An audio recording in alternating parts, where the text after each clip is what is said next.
Welcome back to Mason's ADV. Ride along with us as we explore off the beaten path, head out for some adventure bike camping, and keep you updated on modifications and new gear for adventure riding.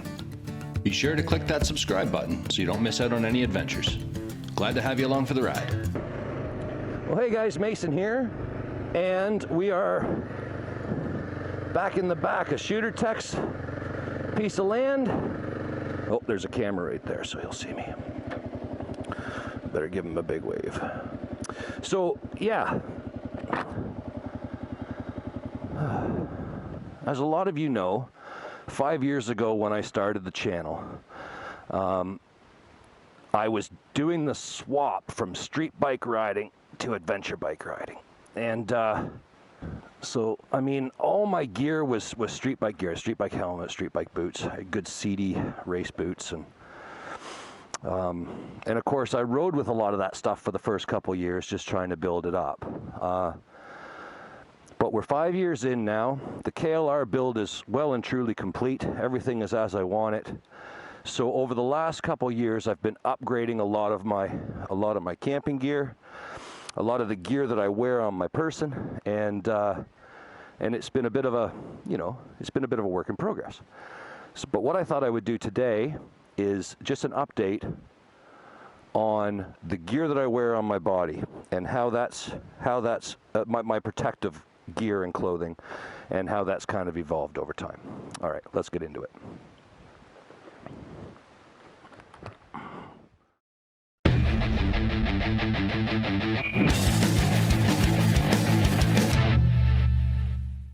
Okay guys, so as you know, this has been an accumulation of gear over the last 5 years.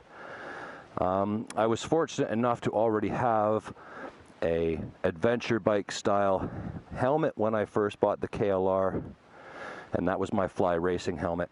It worked really well right up until last spring when I bought the Shoei Hornet, and that was a major deal because it was something that I really struggled with finding a fit. I tried the Climb, I tried the Arai, and ultimately when it came down to it, the Shoei fit the best. So I ended up picking this up at the show in Toronto. It was the last motorcycle show, before the whole COVID thing started.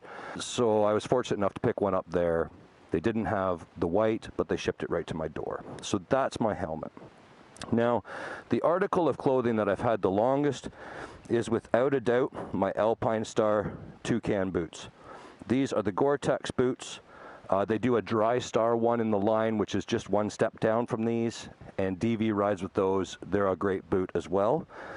My first purchase was the boots, and I figured if I'm going to spend a large amount of money, I may as well spend a little bit more and get the full Gore-Tex.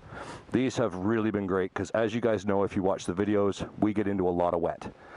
Up here in Canada, it's not uncommon in the fall when we take our trip for there to be quite a bit of rain, and it's just comfortable not only when you're riding in the rain, but also if you're, up sort of mid-shin hauling a bike out of the mud. How is that not to the top of my boot? Yeah,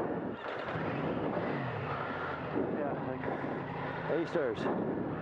So the Alpine Star Toucan boots, 5 years old, still waterproof. They get a little bit of a squeak to them. I have to hit them with some graphite lube every now and again where the metal or where the plastic parts rub on the leather. But other than the squeak, they're solid, lots of protection, still waterproof. Great boot. Then on our first section of the TCAT trip, I was wearing a pair of Oxford pants that didn't vent very well, and it was hot, and I was dying.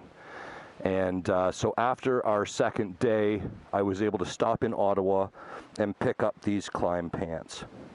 The styles kind of changed from year to year, but what I love about this one is the full venting right through and on the back side of the leg. And even in the heat of the summer, with the full Gore-Tex, zipped up, completely waterproof, opened up, obviously not waterproof anymore, but great ventilation. And even in the hottest of weather, it's funny because they feel warm when you're in the heat in them, but once you've had another pair of pants that didn't vent very well, then you understand what heat is and what warm is. And these are really good. I can feel it right here today. Today's about 30 degrees. Now I'm in the shade, there's a nice breeze, and it's just whipping right through to the inside of the leg, moving around and venting out the back, and I can actually feel that cool air moving. Great pants, well worth the investment. And the other thing with spending a bit of money on some of this stuff and accumulating it as you go is, as you can afford it, is that it should last a long time. Great warranty on all this stuff. Something else that I've had fantastic luck with is my 5 gloves. Now they can be a little bit hard to find, but I'll put a link to all this stuff in the description. But great ventilation. I have another pair of 5 gloves that's a little more solid, a little less wicking for when it's a bit cooler. But these, as my summer ride, are fantastic. Good protection on the leather on the palms, some leather on the palms, good protection here, the slide protection, a little bit of knuckle protection, but they vent really well. They're nice and light, and they fit great. So that's the 5 gloves. Like I said, I got 2 or 3 different pairs of them now, and well worth the money. And then my latest purchase is the Climb jacket, the vented mesh jacket. So those of you that follow along know that I've always worn a field shear mesh jacket, and it was great too. The price point on the field shear is perfect. It didn't come with very good armor, so I had spent the money to upgrade the armor. And of course I went CE level 2 in that jacket. But this jacket vents. It vents amazing. It's a really tough material on the areas that aren't vented. Some nice features, little pockets here and there. Good stowage pockets here. Really a great jacket. The fit of this jacket is much, much nicer than the field shear fit me. This is more of an American cut. The field shear is more of a European cut. So, you know, guys, as we age, this here's a little kinder to us, let's put it that way. Other than that, great Velcro closures. These are pretty much right off on me, but you can cinch these in to take out any of the slack in the material. Where the field shear jacket didn't feel tight in my arms, but it was really tapered through the waist and the back. Right from the chest down, it really tapered. And of course, it didn't matter what kind of condition you were in, it always looked like you were sitting on the bike with a bit of a pot belly. Yeah, so that's the Climb jacket. And that pretty much wraps up my gear. That's the helmet, the Shoei Hornet, the Alpine Star Toucan boots, the Climb pants and Climb jacket. And of course, underneath I wear the Under Armour wicking gear. I have a long sleeve, lightweight shirt that I wear underneath the jacket. So as the air vents through, it really cools me off actually. It works really good. And then for my rain gear, I have a Mountain Hardwear gore-tex jacket that I can put on over top if it's wet or if it's cold. Works really well. So that's the gear. That's what I wear. There's your update, guys. Like I said, links in the description below. If you guys have this stuff and it works good for you, let me know. If you've had this stuff and you haven't had great luck with it, let me know, because I always try to tell you guys the truth, and everything is wearing fantastic. Even the boots at 5 years old are in really good shape.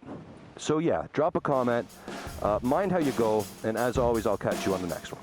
Bye for now. Hey guys, if you liked that video, hit the thumbs up button for us. It goes a long way towards helping out the channel. And if you're new here, hit that subscribe button in the upper corner for new videos every Sunday. Be glad to have you along for the ride.